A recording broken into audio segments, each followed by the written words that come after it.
10, 9, 8, 7, 6, 5, 4, 3, 2, 1, 0.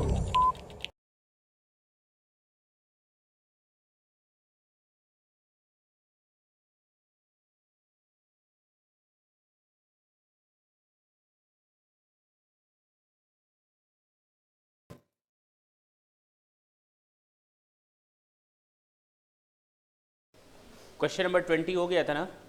22 करें। Question number 22। Question लिखा हुआ है, mister Pradeep a foreign technician is employed with an Indian company. बात नहीं। Mister Pradeep a foreign technician is employed with an Indian company, his contract of service was approved by the government, he was in receipt of the bonus from the said company.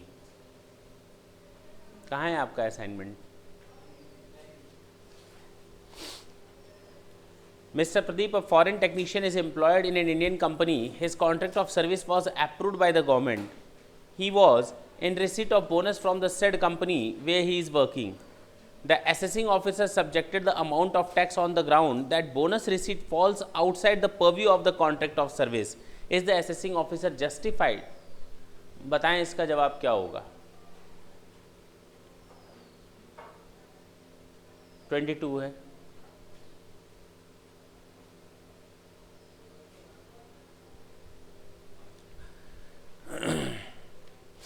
Pradeep जो है वो foreign technician है और Indian company के साथ काम करता है और उसका कॉन्ट्रैक्ट सर्विस जो है वो गवर्नमेंट ने अप्रूव कर रखा है। उसको बोनस मिलता है इंडियन कंपनी से। असेसिंग ऑफिसर ने कहा कि उसको जो बोनस मिलता है उस पर हम कोई टैक्स नहीं लगाएंगे। क्या उसका ये बोलना सही है?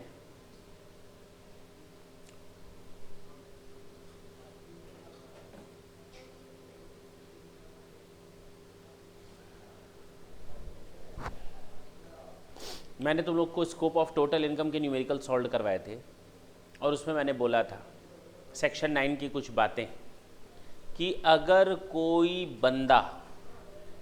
कोई SSC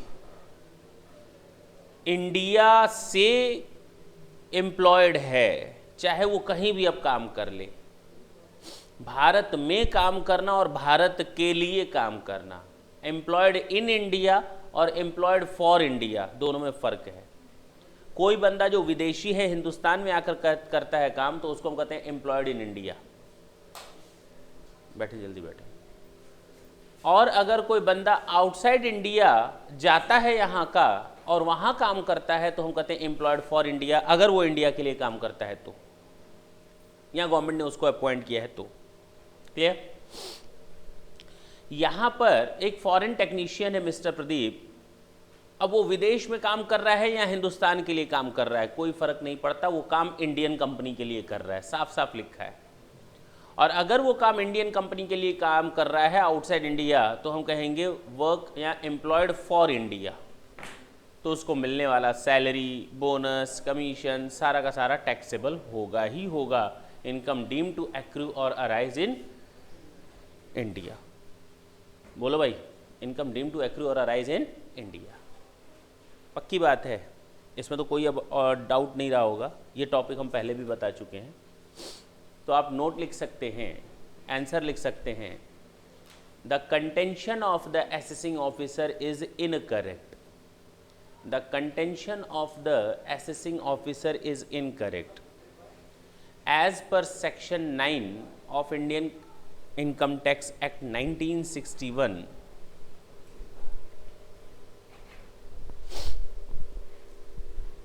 if any assessee is appointed outside India by an Indian company,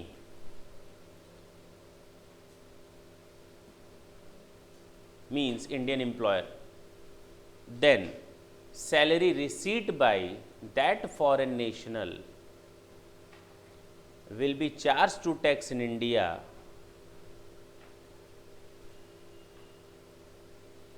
and the income receipt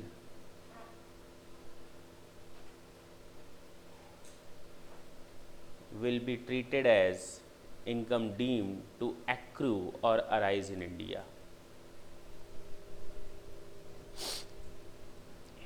तो यहाँ पर असेसिंग ऑफिसर गलत है। क्वेश्चन नंबर 23 देखें। Question number 23, Amal Kumar,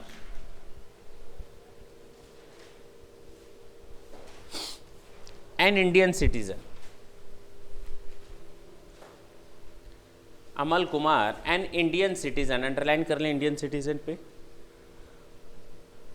is posted in the Indian High Commission at Nairobi। तो India में ही है, कहीं बाहर है। During the previous year 14-15, his emoluments consist of basic pay 1,50,000 per month। उसको 1,50,000 पर मंथ मिलता है salary basic, and overseas allowances of 60,000 per month।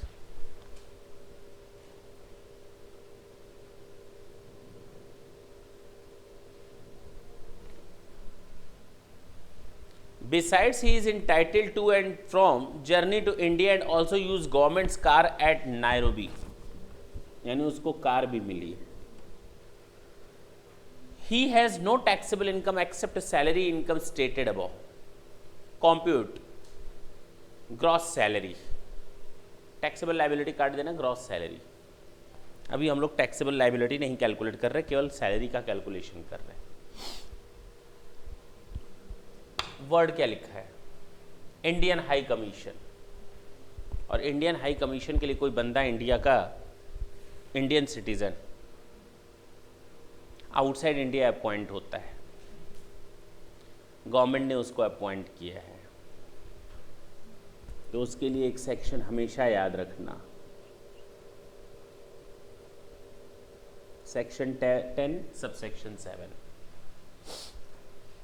जैसे ही कोई गवर्नमेंट एम्प्लॉय की बात हो आउटसाइड इंडिया के लिए और उसको परक्विजिट्स और अलाउंसेस मिलता है, सारा का सारा माफ होगा।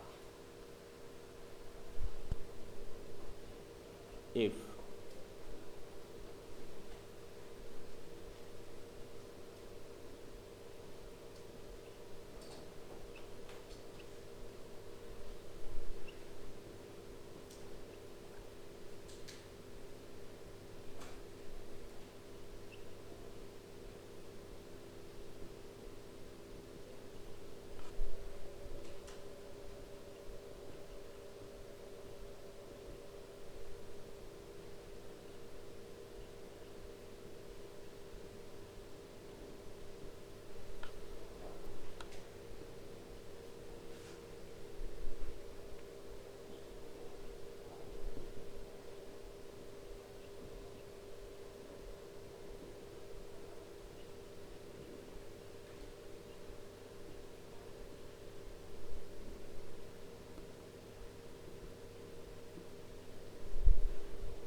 if any Indian citizen gets appointment outside India by central government, then all the perquisites and allowances given to him by central governments are exempt।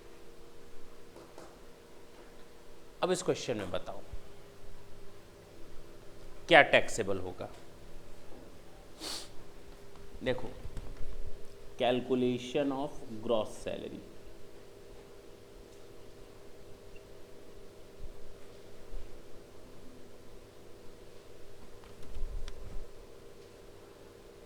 Basic,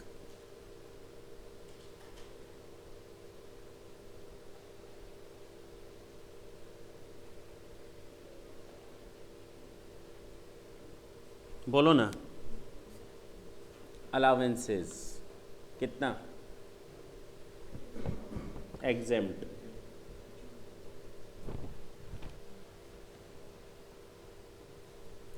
perquisites car का मिल रहा है ना?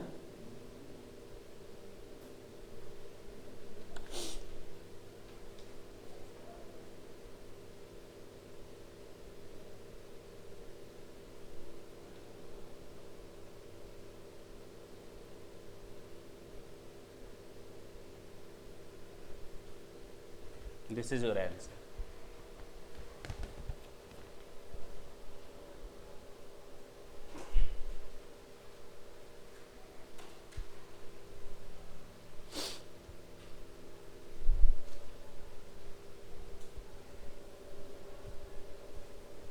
क्वेश्चन नंबर 24 कर लिया है। 24 करवा दिया था लास्ट क्लास में। कितना आया था आंसर?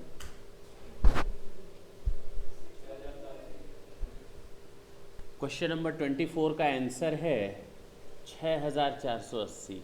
ये मैंने लास्ट क्लास में ही करवा दिया था, तुम लोग को होमवर्क ही दिया था।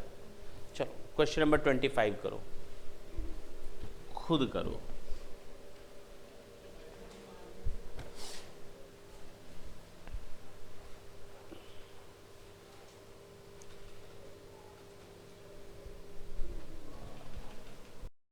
क्वेश्चन नंबर 25 देखें। बच्चा कह रहा है अब क्या कर लिए ना? कर लिए ना? X is employed at Delhi as finance manager of R Limited. The particular of his salary for the previous year 14-15 as under. Basic salary 16,000 per month. DA 12,000 per month. Convenience allowances personal purposes के लिए है 2,000 per month. Commission 2% of 9 lakhs and HRA 6,000 per month. Rent paid 5,000 per month and for an accommodation as till 31 December. Okay अच्छा, from 1 जनवरी 2015 से rent कितना हो गया? 7। बस ना, तो 2 पार्ट में निकालेंगे, 1 पार्ट में। कॉम्प्यूटेशन ऑफ टैक्सेबल HRA अप्रैल से लेकर के दिसंबर तक, बोलो। एक्चुअल HRA कितना है?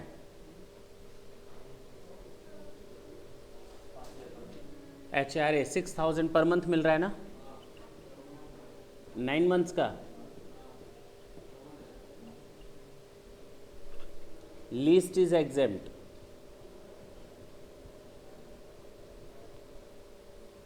पहला actual. Second rent paid -10% of salary. Rent paid कितना है? 5,000 के हिसाब से 9 महीने का 45,000 and 10% of salary will be, जरा देखते हैं कितनी सैलरी आएगी। 9 महीने की सैलरी हो जाएगी 16,000 प्लस DA इफ में आता है plus commission.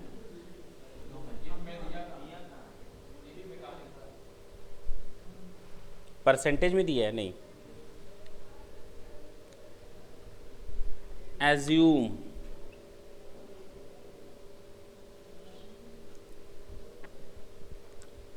DA is in terms of employment। मर्जी है भाई, टेंशन क्यों ले रहे हो? और बोलो, कोई दिक्कत है तुमको? बोलो, बोल ही लो। हमने कहाँ लिखा है नहीं है? मेरी मर्जी, बिल्कुल सही है। हम तुम लोग के विरोध में इसलिए जा रहे हैं ताकि चीज़ दिमाग में बैठा लो। अभी तुम लोग का सपोर्ट कर दें तो उसको तुम लोग लकीर का फ़कीर बना लोगे। प्लस कमीशन कितना जाएगा? 18,000 का 9 महीने का, बताओ कितनी सैलरी हो गई? Into 9 month, into 9 month. हाँ बताओ, 13,500, 1,08,000, 21,500, तो 26,550 आ जाएगा, बोलो ना। चलो 2,65,500, तो 26,550 माइनस करो, 18,450। तीसरा, दिल्ली में 50% ऑफ 265,500, तो 1,32,750। बी 18,450, ए माइनस बी 35,100, 550। बोलो, इसमें कहीं किसी को डाउट हो तो बोलो। ये तो 9 महीने का निकला, अभी 3 महीने का बाकी है। जनवरी 15 टू मार्च 15, एक्चुअल बताएं कितना था? 18,000।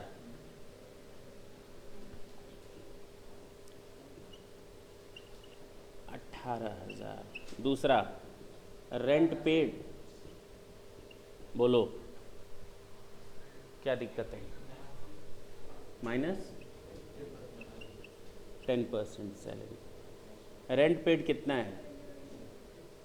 7,21 minus 16,000 into 3 plus 12,000 into 3 plus 18,000 into 3/12, 80,000।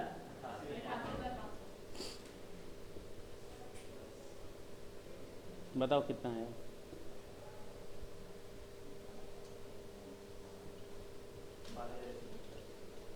बारह 12,050।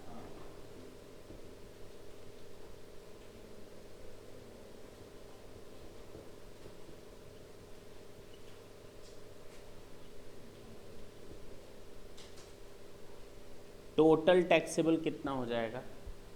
दोनों को ऐड कर दो, झंझट खत्म। इस तरह के क्वेश्चन तो हम लोगों ने कई देख लिए ना, तो अब कोई इतना टेंशन पालने की ज़रूरत नहीं है। 41,000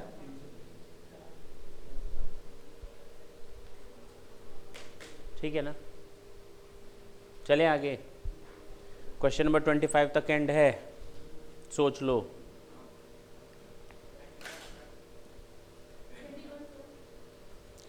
बच्चे ने कहा 21, कुछ कहानियाँ छोड़ देते हैं ना फ्यूचर के लिए, उसमें 2 नई कहानियाँ सुनने को मिलेंगी।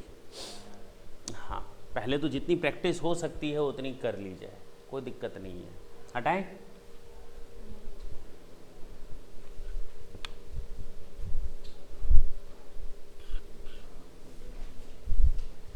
बेसिकली ये क्वेश्चन पिक नहीं करना चाहिए था, ये तो तुम लोग होशियार हो ही, लेकिन इफ़ और उफ़ का चक्कर था, वो दूर करना था। मैंने तुम लोग को मेडिकल फैसिलिटी पढ़ाया था, याद है? अगर असाइनमेंट नहीं है तो छोड़ देंगे, कोई दिक्कत नहीं है। मैंने आप लोगों को मेडिकल फैसिलिटी पढ़ाया था। मेडिकल फैसिलिटी मैंने बोला था नॉट अ टैक्सेबल परक्विजिट्स, और उसको 2 पार्ट में बांटा था, in India and outside India. जब हम इन इंडिया की बात करते हैं तो अपने हॉस्पिटल में दिया था, गवर्नमेंट हॉस्पिटल में दिया था, या अप्रूव्ड हॉस्पिटल में दिया था, वहाँ पर टैक्सेबल परक्विजिट्स नील होता है।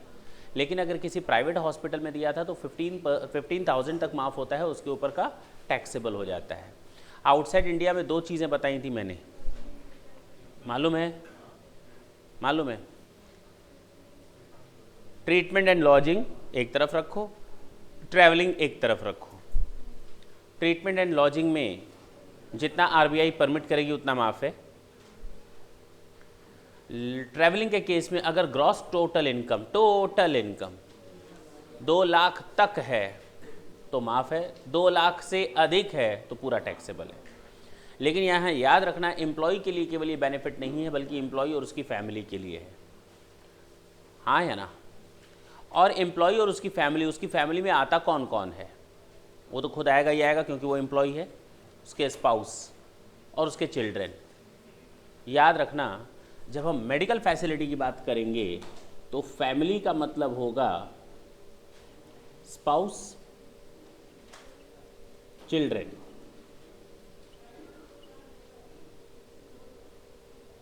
बोलो, डिपेंडेंट और नॉन डिपेंडेंट दोनों आ जाएंगे, लेकिन पेरेंट्स, ब्रदर एंड सिस्टर, ये तभी आएंगे होली डिपेंडेंट हूँ। ये नहीं क्वेश्चन में दे दिया 20% डिपेंडेंट है तो ये कोई डिपेंडेंसी नहीं होती।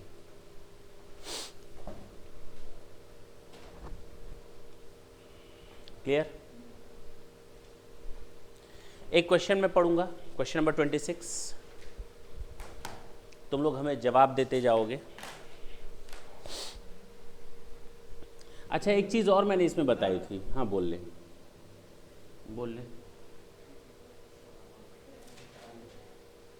बोलो। बोल रहे थे, डरा रहे थे हमने कहा बीच में हॉरर मूवी कहाँ से स्टार्ट हो गई। चले, एक चीज़ और याद करा दूं, मैंने इसमें लिखवाया था, जरा नोट्स निकाले। Medical insurance facility,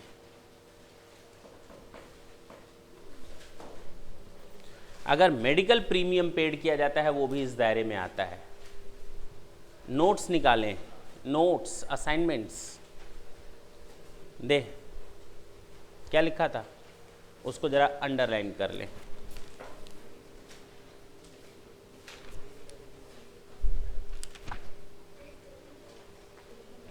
page number 8 पर था।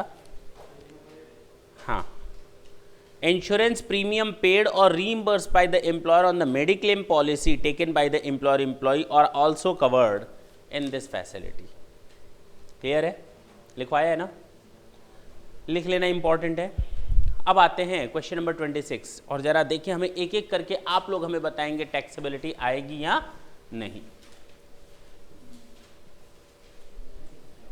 देखो ना, इधर इधर देखना। अब हम जब भी कैलकुलेशन करेंगे, पहला 15,000 की लिमिट का अलग कर लेंगे, दिमाग में रखेंगे ये कौन सी कैलकुलेशन की कैपेसिटी है, 15,000। ये आ जाएगा फैमिली में जो पूरी तरह से डिपेंडेंट होते हैं, और ये family dependent and non dependent वाले। पक्का ना? इन 3 पार्ट्स में हम तोड़ करके चलेंगे पूरे सिस्टम को। देखिए, medical premium paid for health of mister G. Mister G is an employee and receiving the following facilities, that's it. एक एम्प्लॉय है मिस्टर जी, और पहला पॉइंट इसके लिए दिया है medical premium paid on the health of medical premium for G. बताओ taxable होगा या नहीं? टैक्सेबल होगा या नहीं? नहीं होगा ना? बोलो भाई, क्या करें तब? पूरा माफ कर दें? Medical premium for Mr G. Clear? आगे चले। Point number 2, treatment of mister G by his family doctor. अरे, फैमिली डॉक्टर यानी इन इंडिया गवर्नमेंट हॉस्पिटल नहीं, अप्रूव्ड हॉस्पिटल भी नहीं, और एम्प्लॉयर का अपना हॉस्पिटल भी नहीं, यानी ये अदर्स में आता है। Treatment of mister G by his family doctor 15,000 वाली लिमिट में आएगा।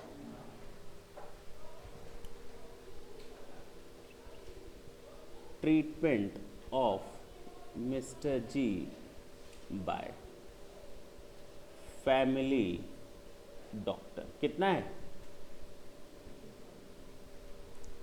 5000। कितना है? 5000।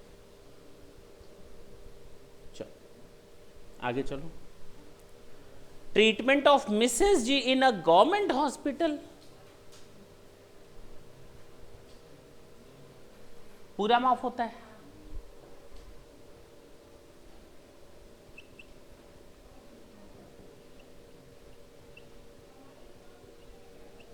अगर गवर्नमेंट हॉस्पिटल है और वो भी स्पाउस का है, तो चाहे डिपेंडेंट हो या ना हो कोई फर्क नहीं पड़ता, पूरा का पूरा माफ। क्लियर हुआ?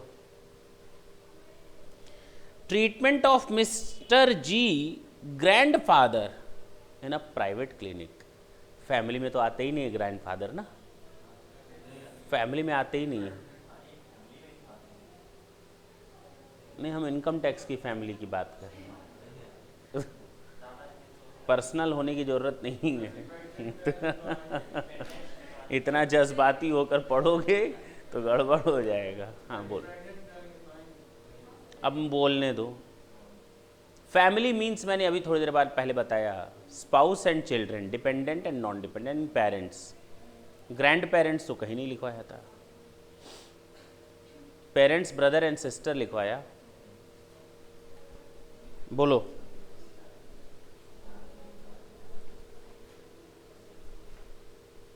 कितना दिया हुआ है? 12,000। ट्रीटमेंट ऑफ,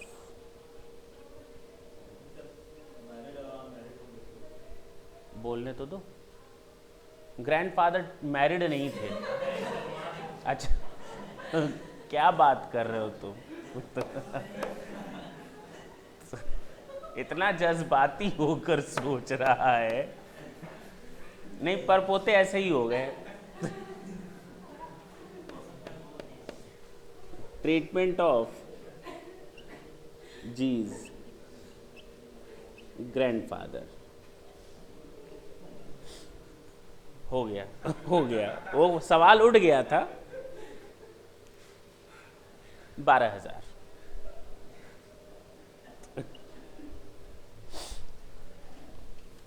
कमेंट कहो तो मैं लिखता जाऊं सामने, मैरिड या मैरिड का। Not covered in family. Family की डेफिनेशन में, फैमिली में तो आते हैं बेचारे, लेकिन फैमिली की डेफिनेशन में नहीं आएंगे। Government hospital 100% not taxable।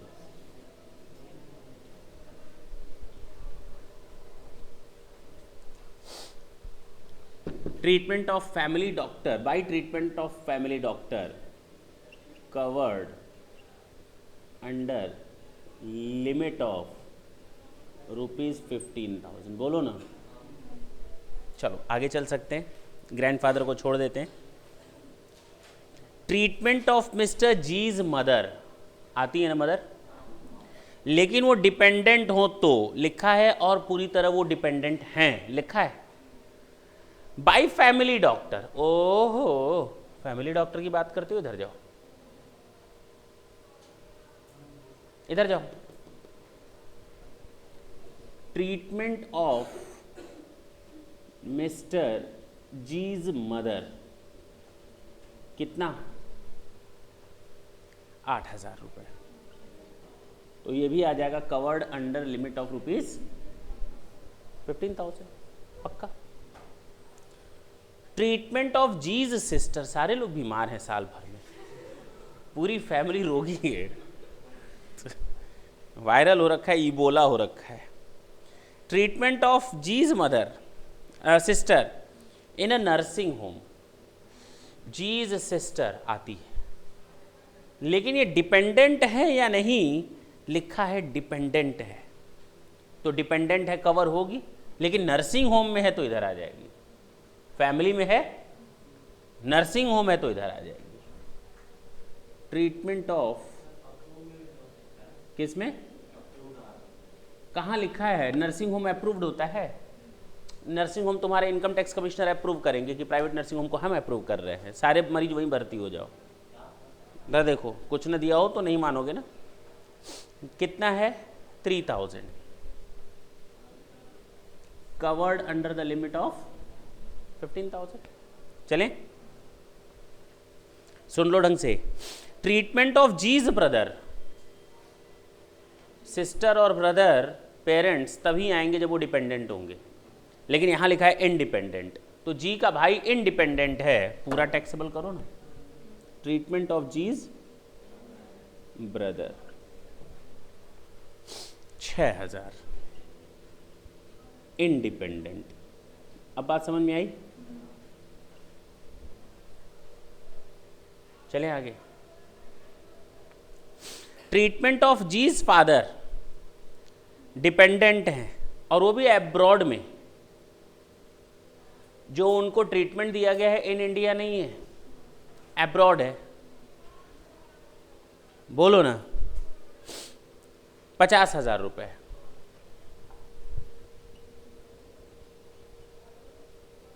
Treatment outside India, किसका ट्रीटमेंट हुआ है? जीज फादर। कितना रुपया है? 50,000। तो फादर डिपेंडेंट होंगे तब तो डिपेंडेंट है, और डिपेंडेंट के केस में लिमिट आ जाती है आउटसाइड इंडिया ट्रीटमेंट करने की, लिमिट बाय आरबीआई, देखा जाएगा। ठीक है ना? Outside India means limit by RBI, और वो भी डिपेंडेंट है। अगर ये इंडिपेंडेंट होते तो हम सोचते भी नहीं और पूरा टैक्स लगा देते, कोई वहां लिमिट वगैरह काम नहीं करती। अब क्लियर है? Expenses abroad of the patient 30,000।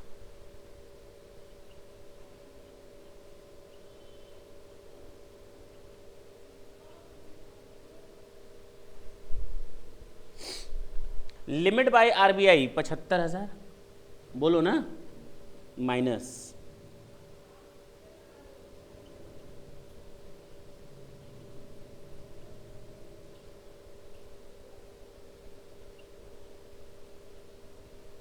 तो बताओ कितना टैक्सेबल हो जाएगा? 5,000। Question is over. टोटल करें 16,000। हाँ या ना? बोलो ना। नॉन टैक्सेबल लिमिट कितनी दिया ही है? 15,000। तो टैक्सेबल कितना हो गया? ये हो गया, ये हो गया, सब तो हो गया। टोटल करके बताओ। टोटल टैक्सेबल परक्विजिट्स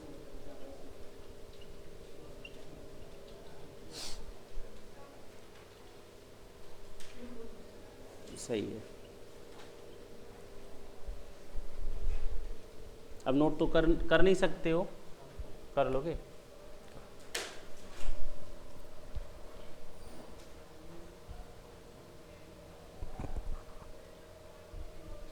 समझ में आया किस तरह का क्वेश्चन एग्जाम में पूछ सकता है? तो याद रखना जरूरी है इस तरह के क्वेश्चंस में डिपेंडेंट है या इंडिपेंडेंट। स्पाउस को छोड़ दो, चिल्ड्रन को छोड़ दो, बाकी पेरेंट्स, ब्रदर, सिस्टर, न तो ब्रदर की वाइफ न तो सिस्टर का हस्बैंड इसमें कवर होगा, न तो ग्रैंडफादर न तो ग्रैंड मदर कवर होंगे। यहाँ पर फैमिली का मतलब बिल्कुल दिमाग में सेट कर लो, जो बिल्कुल पास पास के होते हैं। मेरा घर, ठीक है ना? उसमें कौन कौन आएगा? ब्रदर, सिस्टर, पेरेंट्स जो हम पर डिपेंडेंट हो, हमारी स्पाउस और मेरे बच्चे, चाहे वो डिपेंडेंट हो चाहे ना हो। क्लियर हो? अच्छा, अगर प्राइवेट नर्सिंग होम में होता है इनका ट्रीटमेंट, इन लोगों का ट्रीटमेंट, तो 15,000 की लिमिट में आएंगे। अगर इन लोगों का ट्रीटमेंट गवर्नमेंट हॉस्पिटल में हो, अप्रूव्ड हो, अपने हॉस्पिटल में एम्प्लॉयर करवाता है तो पूरा माफ है। Outside India limit prescribed by RBI and 2 lakh वाला हिसाब किताब। क्लियर? लेकिन जी का ग्रैंडफादर, यानी कि अगर कोई ग्रैंडफादर है, ग्रैंड मदर है, ब्रदर का वाइफ है या सिस्टर के हस्बैंड है, वो सब कहाँ जाएंगे? 100% टैक्सेबल लिमिट में जाएंगे। नोट करो।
क्वेश्चन नंबर 27 देखिए।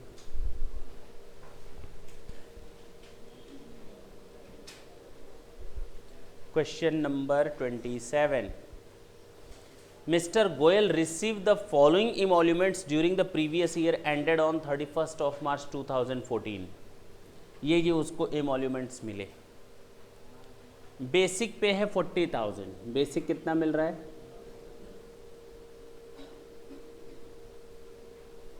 अच्छा, डीए मिल रहा है 15,000।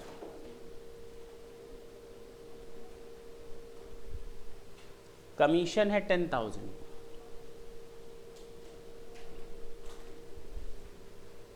ईए एंटरटेनमेंट अलावेंसेस 4,000। मेडिकल एक्सपेंसेस रीइंबर्स्ड यानी मेडिकल ट्रीटमेंट कितना? 25,000। और प्रोफेशनल टैक्स पेड 3,000। जबकि एम्प्लॉयर ने दिया है 2,000।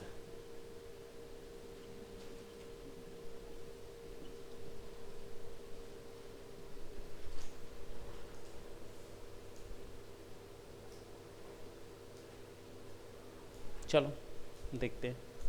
ये वर्ड लिखा है पेड, आगे देखो। Mr Goyal contributes 5,000 towards RPF, छोड़ दो, he has no other income. contribution in RPF by employee rupees 5,000. This is our complete question. That's it. Solution देखें। एसएससी है मिस्टर गोयल,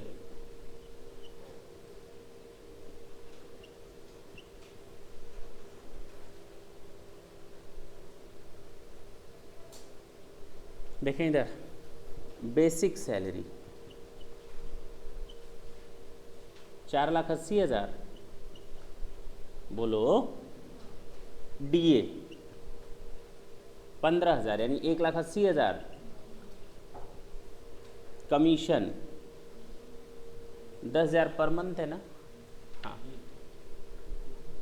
1,20,000। Entertainment allowances 48,000। अच्छा, मेडिकल ट्रीटमेंट, मेडिकल फैसिलिटी 25,000 में 15,000 माफ है, बोलो ना। कुछ ना दिया हो तो 10,000। प्रोफेशनल टैक्स एम्प्लॉयर ने जितना दिया है 2,000। हाँ, एम्प्लॉय का कंट्रीब्यूशन है आरपीएफ में, एम्प्लॉयर ने तो दिया नहीं है। और मैंने तुम लोग को बताया था प्रोविडेंट फंड के चार्ट में, जब एम्प्लॉय का कोई कंट्रीब्यूशन होता है then it is very much deductible under section 80। याद आया? 3 बार 80 ना लिखना, 80 बेसिकली 80C बिल्कुल सही है। टोटल या ग्रॉस कितना आया? 8 लाख माइनस कर दो प्रोफेशनल टैक्स पेड 3,000, कितना?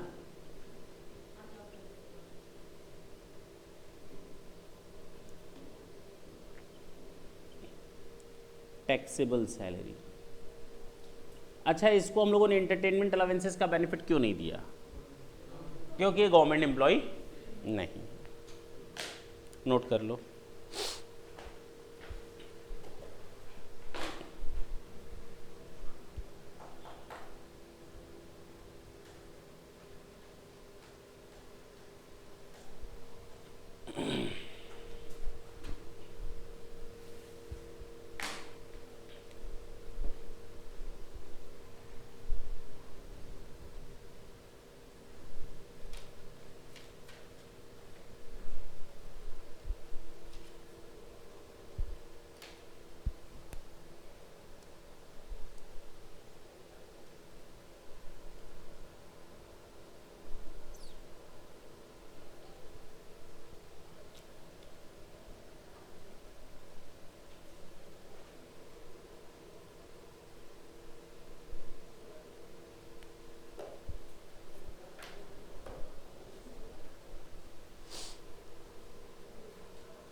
हटाए।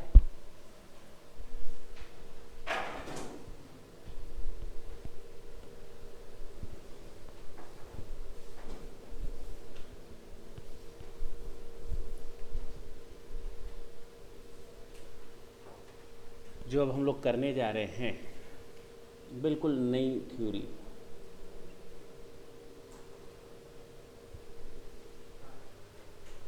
Car facility.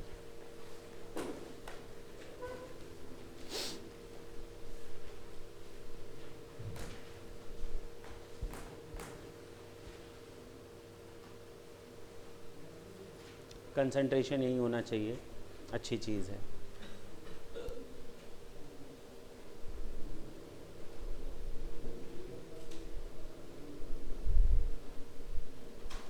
हो सकता है एम्प्लॉयर ने अपने एम्प्लॉय को क्या दे रखी हो, कार।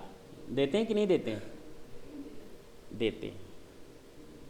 और अगर एम्प्लॉयर एम्प्लॉय को कार देता है या नहीं देता, कहता है तू अपनी कार ले आ, हमसे पैसा ले लेना, नहीं बोल सकता। अपनी कार चलाओ, जितना खर्चा होगा हम देखेंगे। मेरी कार चलाओ, ले जाओ, अपना खर्च करो, कार मेरी ले जाओ।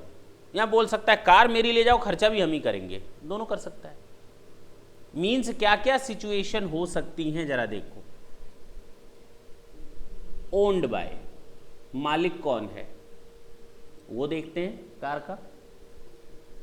एक्सपेंसेस इनकर्ड बाय, खर्चा करता कौन है, इंपॉर्टेंट यही है। अगर एम्प्लॉय की कार है और एम्प्लॉय ही खर्च करे तो सारा का सारा खर्च होने वाला बेनिफिट उसका क्या माना जाएगा, परक्विजिट। क्या माना जाएगा? अरे मेरी कार है, मैं खर्च कर रहा हूं, कौन सा फायदा मिल गया भाई? 1 रुपए का भी फायदा नहीं मिला।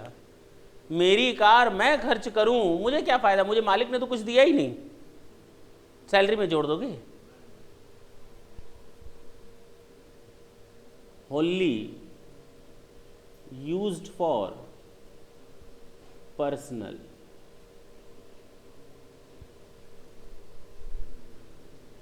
partly personal and partly official use. हो सकता है कि नहीं?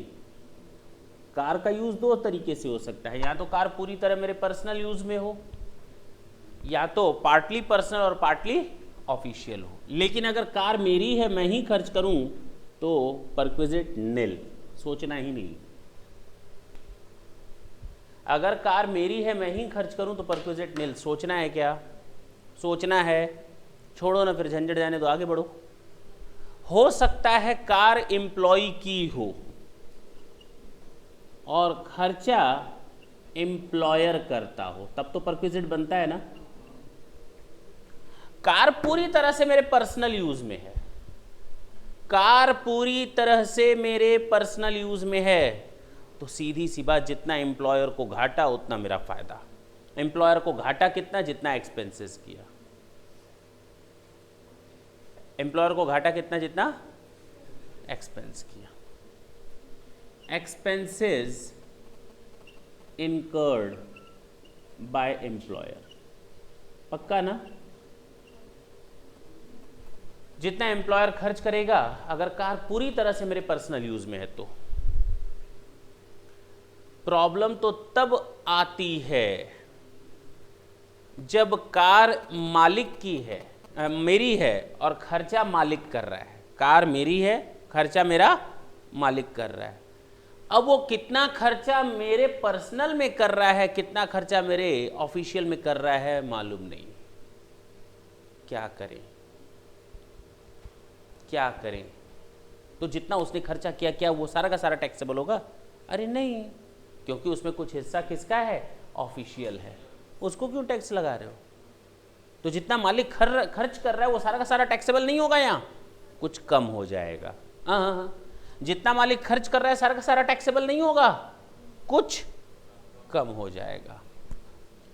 एक्सपेंसेस बाय एम्प्लॉयर माइनस, अगर कार 1.6 लीटर क्यूबिक कैपेसिटी की है, 1.6 क्यूबिक कैपेसिटी उसके इंजन की कैपेसिटी, 1.6 लीटर की कार है। क्या है? अगर कार की क्षमता कैपेसिटी 1.6 लीटर की है तक है तो 1800 रुपये पर मंथ हटा दो, हटा दो, यानी ऑफिशियल का खर्चा है वो। और अगर 1.6 लीटर से अधिक की कैपेसिटी की कार है तो 2400 पर मंथ हटा दो, हटा दो। या तो कार छोटी होगी या तो कार बड़ी होगी। कहते हो ना कार, एक होती कार आता है ना निसान की, है ना, वही एक छोटी कार और एक बड़ी car. Up to 1.6 litre 1800 per month हम लोग को हटाना है, या अबव 1.6 लीटर तो 2400 पर मंथ हम लोग को हटाना है। इसमें से ये हटाना है। अच्छा, हो सकता है कि ड्राइवर की भी फैसिलिटी हो। किसकी? ड्राइवर की। अगर ड्राइवर की फैसिलिटी है तो उस ड्राइवर के केस में 900 पर मंथ फैसिलिटी जोड़ दो। एक्स्ट्रा फैसिलिटी है ना, एक्स्ट्रा फैसिलिटी है ना, कार के अलावा है ना, 900 ऐड कर दो प्लस ड्राइवर फैसिलिटी।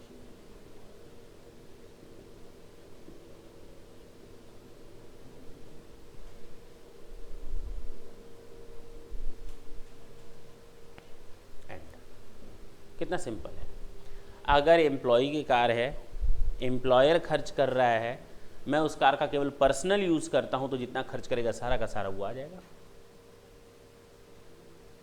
लेकिन अगर पार्टली पर्सनल और पार्टली ऑफिशियल है तो जितना उसने खर्च किया सारा नहीं आएगा, उसमें से कुछ ख़त्म कर दो, माइनस कर दो। कितना माइनस करो?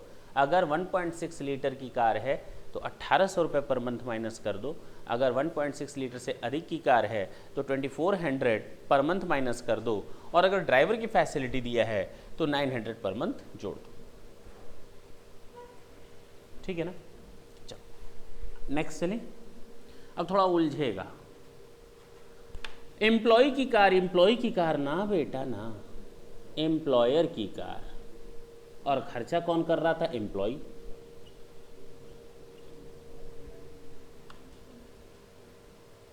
हो सकता है एक और केस हो सकता है, एम्प्लॉयर की कार और खर्चा कौन कर रहा था? एम्प्लॉयर। नहीं हो सकता। ये दो केस और हो सकते हैं। यहां दोनों में मालिक कौन था और यहां कौन मालिक है, बस फर्क इतना है। अच्छा, अब पिछला जो हुआ भूल जाओ, बीती ताही बिसार दे, आगे की सुध ले। आगे की सुध ले, जो हुआ सो हुआ। आगे देखते हैं। एम्प्लॉयर की कार है, मालिक की, खर्च मैं कर रहा हूं तो टैक्सेबल होगा। मालिक की कार, खर्च मैं कर रहा हूं तो मुझे फायदा क्या मिला? खर्च तो मैं ही कर रहा हूं ना, मुझे फायदा मिला कार, बैठे बैठाए कार मिल गई, डेप्रिसिएशन का फायदा। अगर मेरी कार लगती तो शायद डेप्रिसिएशन का खर्च होता, लेकिन अब वो खर्च नहीं हो गया, बच गया। तो अगर कार मालिक की है, खर्च मेरा है, तो मुझे केवल एक ही फैसिलिटी मिली, वो है डेप्रिसिएशन का, जिसको हम कहते हैं वियर एंड टीयर। तो अगर पूरी पर्सनल है तो 10% of actual cost as wear and tear, जिसको हम कह सकते हैं डेप्रिसिएशन। बोल सकते हो ना? बोल सकते हो, अदरवाइज ये वर्ड यूज मत करना, मैंने समझाने के लिए केवल लिखा है। और तुम लोग देखो ना, कार को जब यूज करते हैं, मूवेबल एसेट्स को जब हम लोग यूज करते हैं, एक मैंने परक्विजिट्स फ्रिंज बेनिफिट्स में बताया था मूवेबल एसेट्स को यूज करना, तो पहला बताया था कंप्यूटर एंड लैपटॉप। क्यों? पूरी तरह माफ होता है, हाँ या ना? Other than computer laptop 10% of actual cost, ये वही तो है। ट्रांसफर का केस नहीं है, ये यूज का केस है। कार हमको यूज करने के लिए दी गई तो वही चीज़ यहाँ पर भी आ गई, क्या दिक्कत है? लेकिन अगर कार पार्टली पर्सनल और पार्टली ऑफिशियल दी गई हो तो क्या करेंगे?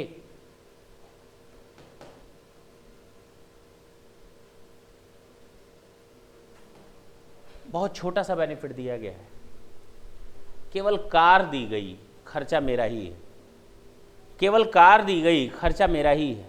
और वो जो कार दी गई है पार्टली पर्सनल है और पार्टली ऑफिशियल है, बहुत छोटा सा फायदा दिया गया है। हाँ या ना, बोलो ना। तो कहा गया अगर 1.6 लीटर की कार होगी तो 600 रुपये पर मंथ, हम मान लेंगे हमको फायदा मिला,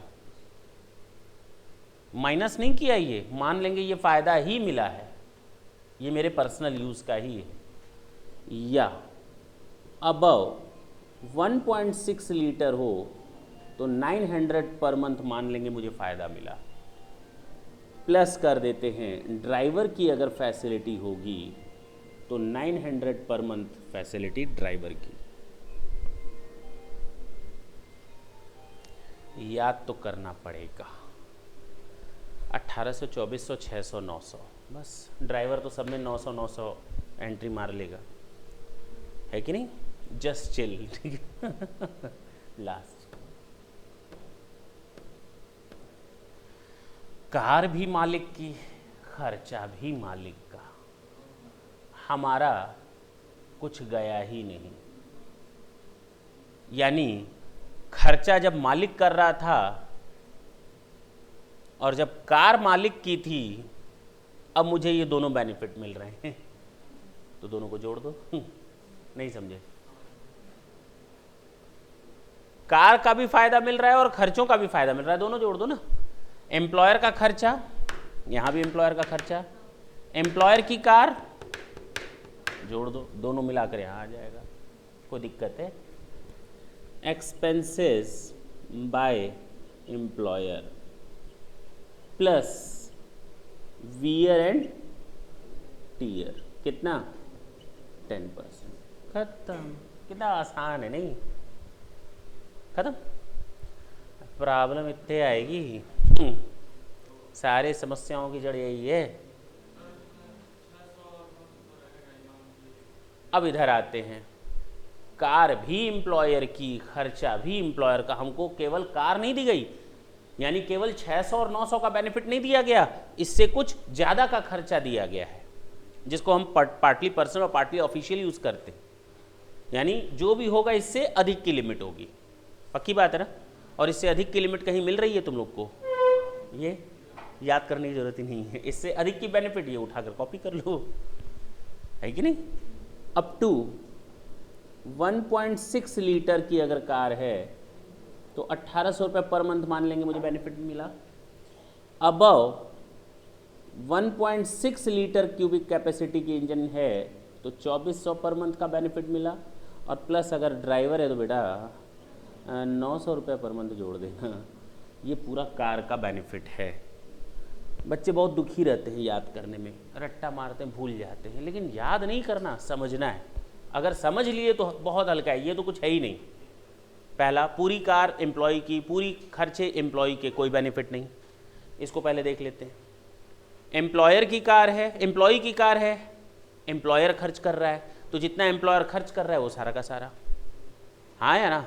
एम्प्लॉयर की कार है, एम्प्लॉय खर्च कर रहा है, तो एम्प्लॉय को केवल बेनिफिट मिला डेप्रिसिएशन का।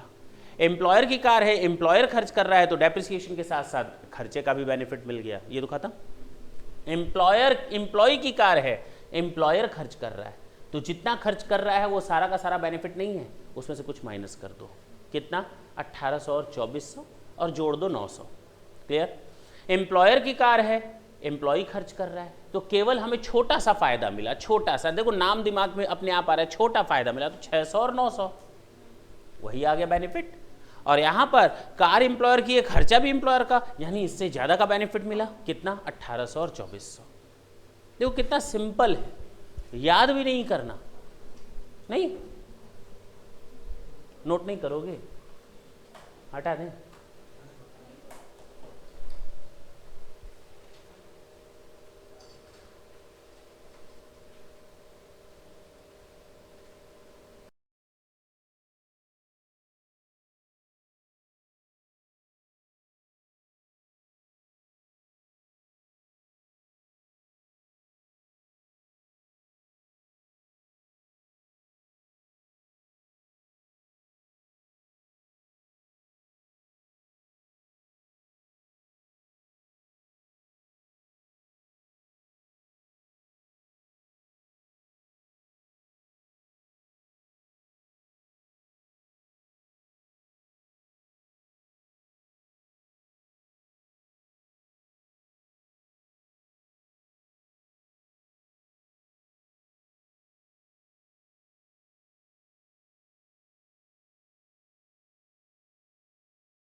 इस पॉइंट में कहीं कोई दिक्कत हो तो पूछ सकते हो। है, बोलो बोलो। ये क्या है?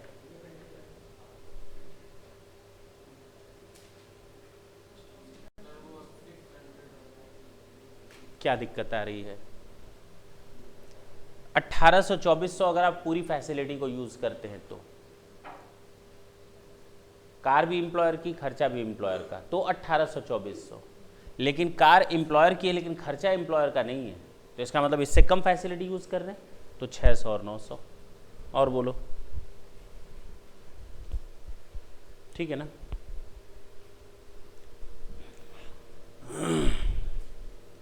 किसी को भी यहाँ तक दिक्कत हो तो अभी भी टाइम है, पूछ सकता है। हम लोगों ने सैलरी चैप्टर पूरी तरह से ख़त्म कर दिया है, केवल हम लोग को न्यूमेरिकल अब पूरे लॉन्ग क्वेश्चन सॉल्व करने हैं। अब चाहे 2 या 3 क्लास, बोलो जितनी क्लासेस लग जाए, 2 या 3 क्लासेस लगेंगी, हम लोग के पूरे न्यूमेरिकल ख़त्म होने हैं। That's it.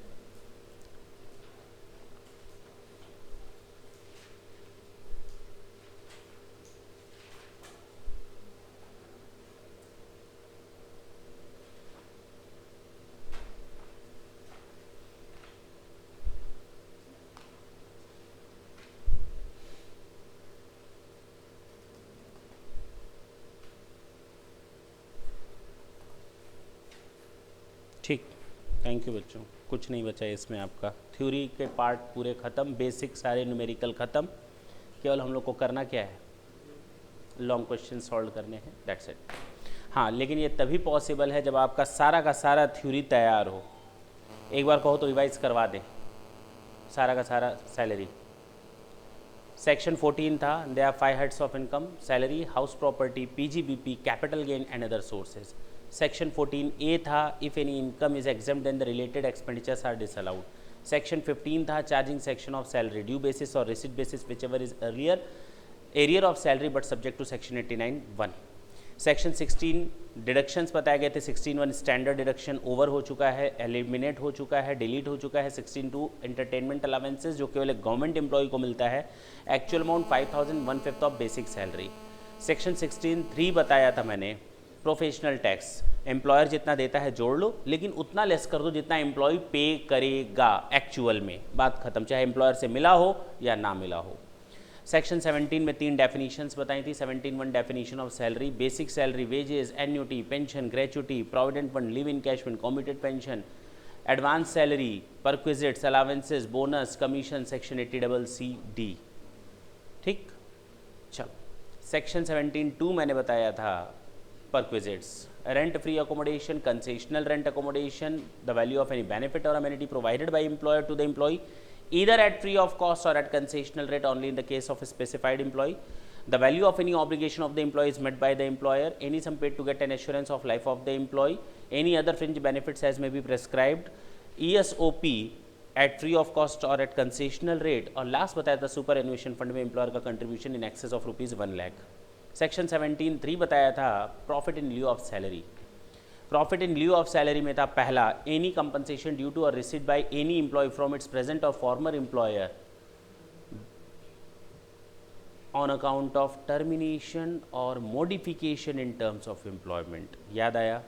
दूसरा, एनी कंपनसेशन ड्यू टू और received by any person from any other person before the joining of the employment और after the cessation of the employment. And last बताया था, keyman insurance policy. That's it. Section 10(10) बताया था, gratuity, 2 तरह से employ होते हैं, आफ्टर रिटायरमेंट बेनिफिट है, government and non government. Government का 100% माफ होता है, नॉन गवर्नमेंट में 2 देखते हैं।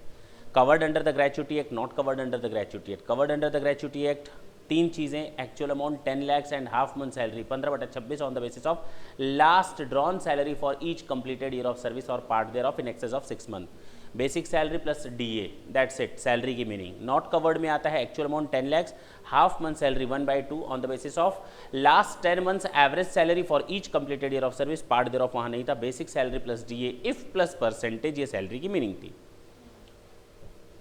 सेक्शन 10(10)A मैंने बताया होगा, कॉम्यूटेड पेंशन। गवर्नमेंट एम्प्लॉय का 100% माफ होता है, नॉन गवर्नमेंट एम्प्लॉय का देखते हैं ग्रेचुटी पाया या नहीं पाया। अगर ग्रेचुटी पाया तो 1/3 of the 100% committed pension is exempt, अगर नहीं पाया तो 1/2 of the 100% committed pension is exempt. बोलो ना।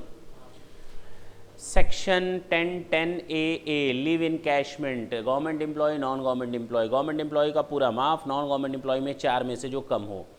Actual amount 3 lakhs, 10 month salary, earned leave salary, 10 month salary and earned leave salary will be calculated on the basis of immediately preceding 10 months average salary, और salary का मतलब था basic salary plus DA if plus percentage, that's it। हाँ या ना, ठीक है ना। Section 10(13)A house rent allowances, उसी समय मैंने बताया दिया था, अलाउंसेज बीच में ले आए थे। हाउस रेंट अलाउंसेज में मैंने बताया था, याद रखना, actual amount, rent paid minus 10% of salary, 50% in case of metro, other than metro 40% of salary, that's it. और जब हमने यहाँ पर सैलरी की मीनिंग बताई थी तो basic salary plus DA if plus percentage, और आगे इंपॉर्टेंट वर्ड जोड़ा था रेलिवेंट पीरियड, और उसके बारे में हम लोगों ने ढेर सारे क्वेश्चन सॉल्व किए। क्लियर है।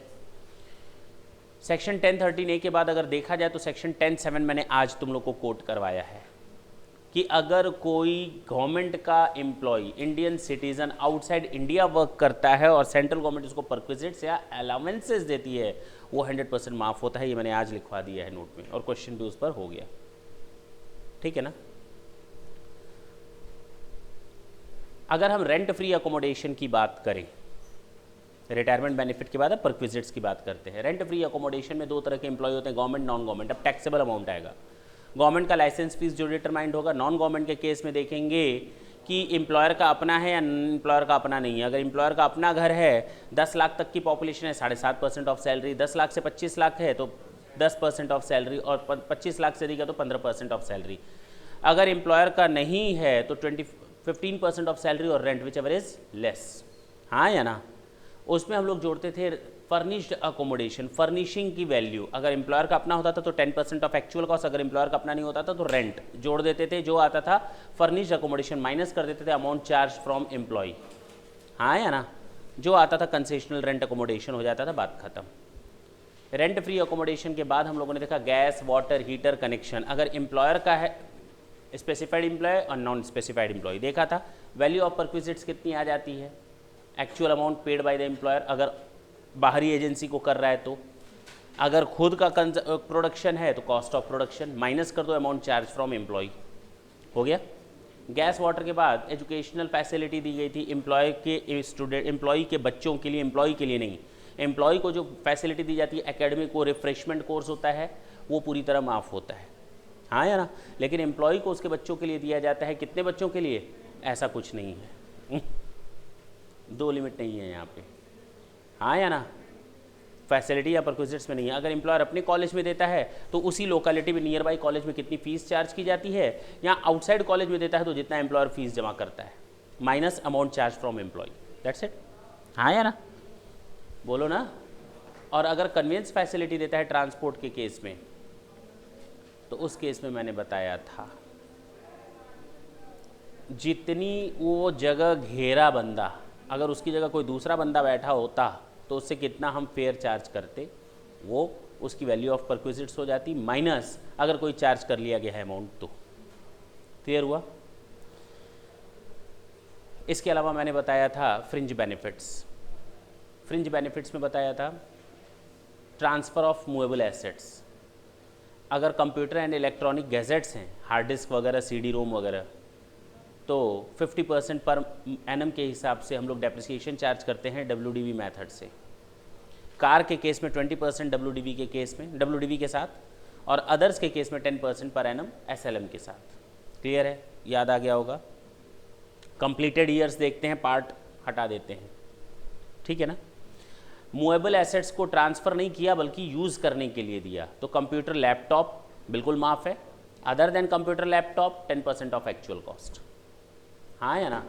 एजुकेशन फैसिलिटी में एक चीज़ छूट गई, अगर 1000 पर मंथ पर चाइल्ड अधिक नहीं है फैसिलिटी तो वो पूरी तरह माफ़ होता है, एजुकेशन फैसिलिटी जो मैंने बताया था अभी थोड़ी देर पहले। अच्छा, इसके अलावा मैंने क्या बताया था, credit card expenses, club expenses, जितना एम्प्लॉयर बर्दाश्त करेगा वो सारा का सारा टैक्सेबल हो जाएगा, जितना एम्प्लॉय से चार्ज कर लेगा वो माइनस हो जाएगा। पक्की बात है ना। इंटरेस्ट फ्री या कंसेशनल लोन, जितना SBI का होता है लोन रेट उसी हिसाब से होता है, और वो भी 1 अप्रैल को। और किस अमाउंट पर? Maximum outstanding amount at the end of the month.